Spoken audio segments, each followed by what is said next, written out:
Honor Guard, post the colors.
You'll join me for the Pledge of Allegiance. I pledge allegiance to the flag of the United States of America and to the republic with which it stands, one nation, under God, indivisible, with liberty and justice for all.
Arms. Colors turn. Arch.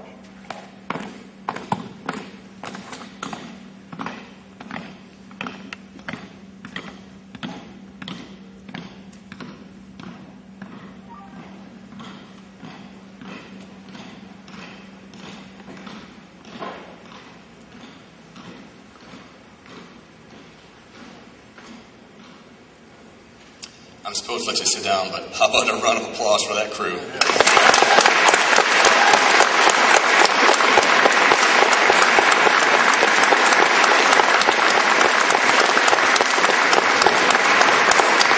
Please be seated.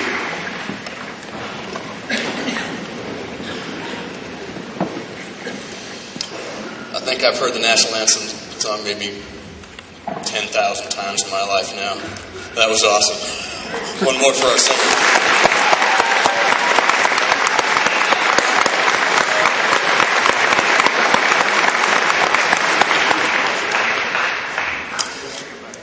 Does everybody know the charming, delightful Jessica Meigs? If you don't, you do now.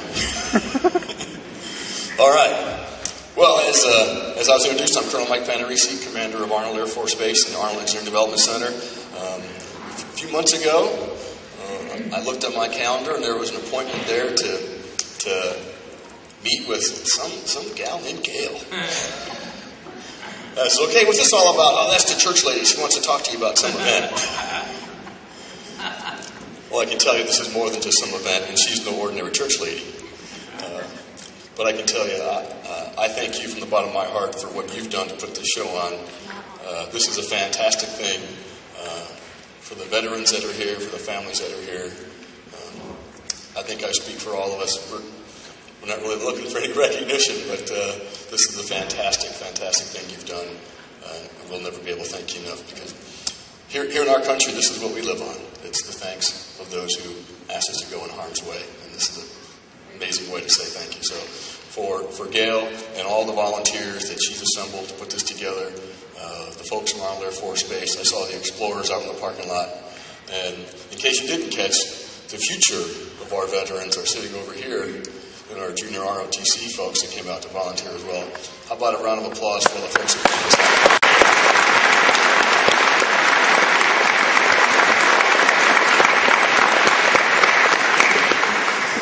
So I was supposed to have a speech too, so I should probably get to that point, because she only gave me 10 minutes. Anybody who's ever been around me knows that I pretty much can't say anything in 10 minutes.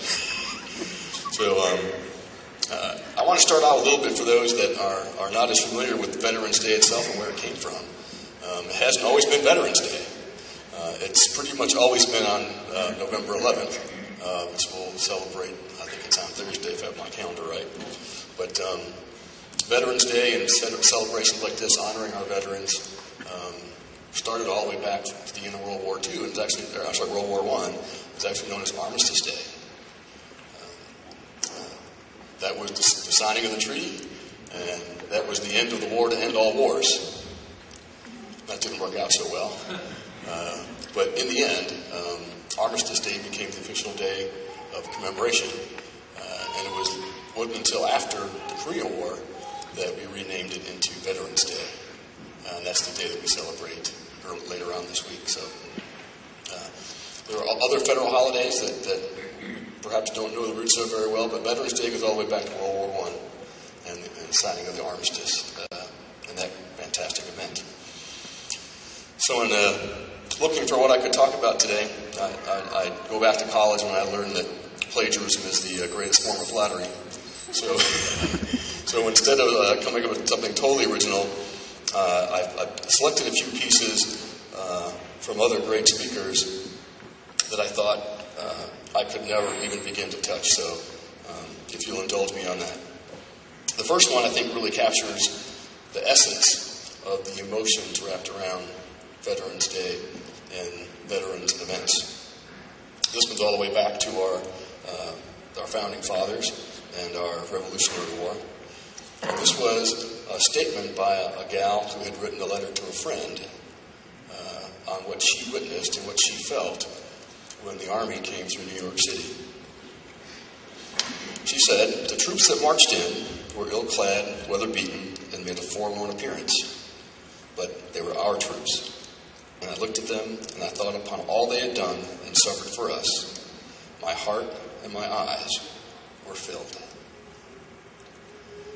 I don't know about you, but my eyes were filling when we were hearing the singer over there. And that's what I think Veterans Day is all about. Reminding us all the sacrifices that our veterans make for us every day. They continue to make for us in our current conflicts. Probably one of our more recent staunch supporters of the veterans is the late President Reagan. And he was asked to give a speech at a Veterans Day event, and I pulled out a few lines from that. "Remember those who were called upon, and remember those who gave their all, or those who were prepared to make that sacrifice if it was demanded in the line of duty, but by the grace of God, never was. Most of all, remember the devotion and gallantry. All of them emboldened the nation. They became the champions of a noble cause, our liberties, our values, and our freedom, all of which for America stands, is here because brave men and women answered the call, stood and faced the fire at freedom's front. And we thank God for them." Now you know why I didn't try to write something myself. I think President Reagan put it all in about 10 lines. I also researched some numbers of what Veterans Day means to us now. There's about 23 million veterans across the country right now. 18 million of those actually serve in combat. Of those, over 2 million surviving are women, and 10 million of them are over the age of 65. For World War II, we have about 16 million. 16 million served, of about 2 million surviving today, although they're passing at about the rate of about 1,000 a day. And I really appreciate the comment about the Freedom Flight. There are several organizations around this area that are doing fundraising for that event. And our own Arnold Community Council sponsors that event and has volunteers as well to escort the veterans to go see the Memorial in Washington, D.C. So if you're not familiar with that cause or what that's all about, please check with us after the program. It's a fantastic thing. Korea, about 6 million served, and we have about 3 million still with us, and there's about 9 million still with us from the Vietnam War. As a nation, our veterans are relatively small. In fact, currently serving veterans make up only about 1% of our population. And the cost to the veterans is very high.